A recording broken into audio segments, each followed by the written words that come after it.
Epione pain management and regenerative centre. ఇక మీ నొప్పులు శాశ్వతం కావు. రాష్ట్రంలో సార్వత్రిక ఎన్నికల నేపథ్యంలో ఈ రోజు అయితే మాత్రం విజయనగరంలో మొదటిసారిగా నామినేషన్లు అయితే వేయడం జరిగింది. ఈ రోజు నెల్లిమర్ల నియోజకవర్గంలో బడుగొండ అప్పలనాయుడు నామినేషన్ వేశారు. మనతో పాటు ఈ బడుగొండ అప్పలనాయుడు మద్దతు తెలుపుతూ ఇక్కడైతే కార్యకర్తలు అయితే మనతో పాటు ఉన్నారో వాళ్ళని తెలుసుకుందాం. అన్న చెప్పండి అన్న, ఈ రోజు చూసుకుంటే నామినేషన్లు అయితే పర్వం అయితే ఈ రోజు ప్రారంభమైంది. ఈ రోజు చూసుకుంటే ఇంత భారీ ఎత్తున అయితే మాత్రం జనాలు సమీకరించారు. ఏ విధంగా ముందుకు వెళ్ళబోతున్నారు? ఈరోజు విజయనగరం జిల్లా నెల్లిమర్ల నియోజకవర్గంలో వైఎస్ఆర్ కాంగ్రెస్ పార్టీ తరఫున జగన్మోహన్ రెడ్డి గారు నియమించినటువంటి బడుగొండ అప్పలనాయుడు గారు నామినేషన్ చేయడం జరిగింది. ఇది మొదటి నామినేషన్ చేయడం జరిగింది ఈ నియోజకవర్గంలో. మరి ఈ రోజున ఏదైతే సమీకరణాన్ని అంటున్నారో మందరం కూడా వాలంటీర్గా మా గ్రామాల నుంచి మా సర్పంచులం కానీ మేము కానీ నాయకులం కానీ స్వచ్ఛందంగా వచ్చినటువంటి అభిమానంతో వచ్చినటువంటి కార్యకర్తలు, నాయకులు, ప్రజలు, ఓటర్స్ ఇక్కడ ఉన్నారు. దీనికి ఎవరూ స్వర సమీకరణ చేయలేదు. అవసరం కూడా వైఎస్ఆర్ కాంగ్రెస్ పార్టీకి లేదని మేము అనుకుంటున్నాం. కారణం ఏంటంటే గత 5 సంవత్సరాలుగా జగన్మోహన్ రెడ్డి గారు చేసినటువంటి పరిపాలన ఏదైతే ఉందో, గతంలో ఉన్నటువంటి పరిపాలనకి ఈ రోజు ఉన్నటువంటి పరిపాలన మధ్య తేడాని ప్రజలు గమనించారు. ప్రజలకు అవసరమైన ప్రభుత్వం కావాలన్నట్టు ఆలోచనతో ఉన్నారు. ఒక నెల్లిమర్ల నియోజకవర్గం కాదు, 175 నియోజకవర్గాల్లో కూడా ఇదే పరిస్థితి ఉంటుంది అనేటువంటిది మా ఆశాభావం వ్యక్తం చేస్తున్నాం. రాబోయే రోజుల్లో కూడా జగన్మోహన్ రెడ్డి గారి నాయకత్వాన్ని బలోపేతం చేయడానికి, ఆయన వెనకాల మద్దతుగా తెలపడానికి ప్రజలం కానీ నాయకులంగా ఉన్నామని మీ ముఖంగా చెప్పడం జరుగుతుంది. అంటే మీరు చెప్పండి అండి, ఈరోజు చూసుకుంటే ఎంత భారీ జనాలు అయితే తరలిచ్చారు. ఆయన చేసినటువంటి మంచి కార్యక్రమాలు ఏంటి? మీకు పర్టికులర్ మీ యొక్క నియోజకవర్గం ఎటువంటి అభివృద్ధి కార్యక్రమాలు చేస్తారు? మేము అందరం కూడా దేనివలన అనేసి అంటే ఈ గత 5 సంవత్సరాలు వైఎస్ఆర్సీపీ ప్రభుత్వం చేపట్ట సంక్షేమ కార్యక్రమాల మూలానే ఇంత అశేష జనావాహిని ఇక్కడ ఈ బడుకొండ అప్పలనాయుడు గారి నామినేషన్ కార్యక్రమానికి విచ్చేయడం జరిగింది. ఆ ప్రభుత్వం చేపట్టిన ఈ సంక్షేమ కార్యక్రమాలే వీళ్ళందరినీ తీసుకొచ్చాయని మేము భావిస్తున్నాము. అదేవిధంగా 175 అవుట్ ఆఫ్ 175 కూడా ఈ సంక్షేమ పథకాలే తెప్పిస్తాయనేసి మేము ఆశాభావంతో ఉన్నామండి. అంటే మీరు చెప్పండి అండి, ఈరోజు ఇంత జనాల మధ్యన అయితే మాత్రం ఇంత భారీ ఎత్తున అయితే నామినేషన్ అయితే తీసుకుని వచ్చారు. ఇటువంటి స్పందన ఎలా వచ్చింది? సార్, ఇది కేవలం జగన్మోహన్ రెడ్డి గారి వలన, అలాగే మరియు మా నాయకులు, మా ఎమ్మెల్యే అభ్యర్థి శ్రీ బడుకొండ అప్పలనాయుడు గారు చేసిన నియోజకవర్గ అభివృద్ధిని బట్టే ఈరోజు ఎంతమంది జన ప్రవాహం తరలి వచ్చారు. ఇంకోటి చెప్తానండి, ఈరోజు అపోజిషన్గా నిలబడినటువంటి జనసేన అభ్యర్థి, కూటమి అభ్యర్థి, ఆవిడ ఎక్కడ ఉంటారో ఆవిడకే తెలియదు. ఒకరోజు అమెరికాలో ఉంటారు, ఒకరోజు భోగాపురంలో ఉంటారు, ఇంకో రోజు హైదరాబాద్లో ఉంటారు. అలాంటి వ్యక్తిని మేము ఎంచుకుంటామా? నిత్యం ప్రజల మధ్య ఉంటూ మా లోకల్ అభ్యర్థిగా ఉన్న శ్రీ బడుకొండ అప్పలనాయుడు గారిని ఎన్నుకుంటామా? మీరే చెప్పండి. ఈయన మాకు అప్పలనాయుడు గారు అయితేనే లోకల్గా అన్ని రకాలుగా అభివృద్ధి చేశారు.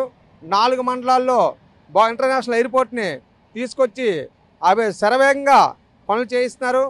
అలాగే మిగతా కార్యక్రమాలన్నీ కూడా ఆయన ద్వారానే మాకు జరిగాయి. ఏ పరంగా చూసినా ఆవిడ లోకల్ క్యాండిడేట్ కాదు, నాన్ లోకల్ క్యాండిడేట్ ఆవిడ. కాబట్టి నియోజకవర్గం ప్రజలందరూ గతంలో అప్పలనాయుడు గారికి 30,000 మెజార్టీని ఇచ్చారు. ఈసారి 50,000 మెజార్టీని తప్పకుండా ఇస్తారని ఆశాభావం వ్యక్తం చేస్తున్నాం. ఇది జిల్లాలోనే అత్యధిక మెజార్టీ వచ్చే స్థానంగా మేమందరం కూడా, కార్యకర్తలందరం కూడా రాత్రిపూట కష్టపడి ఆయనకి నియోజకవర్గంలో మెజార్టీని తీసుకొస్తామని మీ పూర్వకంగా తెలియజేసుకుంటున్నాం.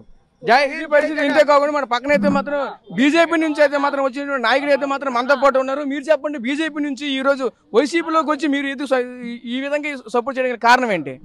నేను బీజేపీ పార్టీ వదిలి రాలేదండి. నేను ఇక్కడికి పార్టీకి సపోర్ట్ చేస్తున్నాం.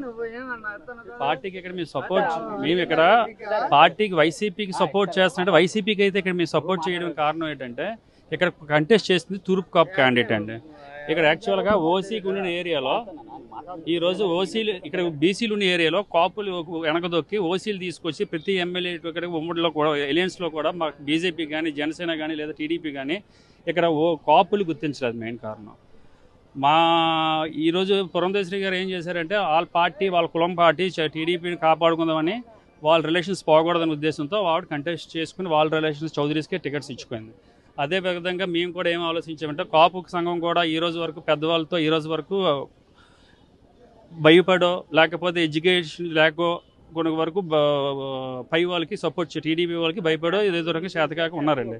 ఈసారి అలా కాకుండా యువత కూడా ఆల్మోస్ట్ ఎవరి ఇండివిజువల్గా బతికే కెపాసిటీ వాళ్ళకి ఉంది కాబట్టి మేము డెఫినెట్గా ఈసారి ఈ గెలుపు మాకు పార్టీ కాదండి, ఇది తూర్పు కాపుకి టీడీపీకి జరుగుతున్న ఎలక్షన్ అండి. ఇది కాపు వాళ్ళు ఉన్న ఏరియాలో ఓసీలు ఇక్కడ డామినేట్ చేయడం అంటే కరెక్ట్ కాదండి. ఒకటి. సెకండ్ థింగ్ ఇంకోటి అన్నారండి, ఇప్పుడు మెరాకిల్ కంపెనీలో లోకామాధవి గారు కంటెస్ట్ చేస్తున్నారు. ఈ రోజు కంటెస్ట్ చేసి ఆవిడ ఇక్కడ ఫ్యాక్టరీ పెట్టి 10 years, అదే సాఫ్ట్వేర్ కంపెనీ పెట్టి 10 years అవుతుంది, లేదంటే ఇన్స్టిట్యూట్ ఉన్నాయి. ఈ రోజు వరకు లోకల్ వాళ్ళకి ఎంతమందికి ఎంప్లాయ్మెంట్ ఇచ్చిందో ఒకసారి అడగండి సార్. ఈరోజు బొడుగుంట అప్పలనాయుడు గారు వచ్చిన తర్వాత మా విలేజ్ రెల్యూవల్స్ వరకు తీసుకుంటే ఈ 5 years నియర్లీ 150 members వరకు ఎంప్లాయ్మెంట్ చూపెట్టారు. ఇప్పుడు ఇందాక ఆయన అన్నారు ఆవిడ అమెరికాలో ఉంటుందో లేకపోతే ఇంకెక్కడ ఉంటుందంటే ఆవిడకి కూడా తెలియదండి ఎక్కడ ఉంటుంది. ఫస్ట్ ఆవిడ ప్రాపర్ ప్లేస్ ఎక్కడ ఆవిడ తెలిస్తే జనాలకు తెలుస్తున్నారు ఆవిడ ఏంటనేది. ఇన్ని రోజు జనసేన క్యాండిడేట్ లేట్ అదే ఆవిడ వెనక 10 years నుంచి పార్టీని మోసుకొని భుజాల మీద జెండాలు పట్టుకొని తిరిగిన కార్యకర్త ఆవిడ పక్కన లేరు. ఎందువల్ల లేరు ఒకసారి తెలుసుకోవాలండి ఆవిడ. నెక్స్ట్ ఈ ఎలక్షన్ కూడా మేము గెలిపించుదామని కష్టపడింది. కాపు ఇది ఎలక్షన్ కాపు వర్సెస్ చౌదరీస్ లాగే ఉందండి ఈ ఎలక్షన్. అందువల్ల ఇది పరిస్థితి. ఈ నియోజకవర్గంలో ప్రధానంగా చూసుకుంటే వైసీపీ లీడర్స్తో కాకుండా ఈరోజు బీజేపీ లీడర్లు కూడా ఈ ఇక్కడ ఉన్నటువంటి బొడుగొండ అప్పలనాయుడుతో పాటు వస్తున్న పరిస్థితి కనిపిస్తుంది. అంతేకాకుండా ఈ నియోజకవర్గానికి సంబంధించినటువంటి నాయకులైతే మాత్రం ఖచ్చితంగా గెలిపించి తీరుదామని చెప్తున్నారు. వాళ్ళు చేసిన సంక్షేమ పథకాలు అభివృద్ధి పనులు మాత్రమే మమ్మల్ని ఖచ్చితంగా ఈ స్థాయిని తీసుకెళ్తే ప్రజలు మేము కూడా వెళ్ళి వాళ్ళతో మేము మాట్లాడి మేము చెప్పుకోగలుగుతున్నాము, ఖచ్చితంగా ప్రజలు మమ్మల్ని నరిశిస్తారు అని చెప్పేసి పార్టీ కేడర్ కూడా చెప్తున్న పరిస్థితి కనిపిస్తుంది. కెమెరా పర్సన్ నాయుడుతో రాజేష్, RTV, నెల్లిమర్ల నుంచి. మరిన్ని వీడియోస్ కోసం ఛానల్ ని సబ్స్క్రైబ్ చేయండి, లేటెస్ట్ అప్డేట్స్ కోసం వాట్సాప్ ఛానల్ ని ఫాలో చేయండి అండ్ లింక్ డిస్క్రిప్షన్ లో ఉంది.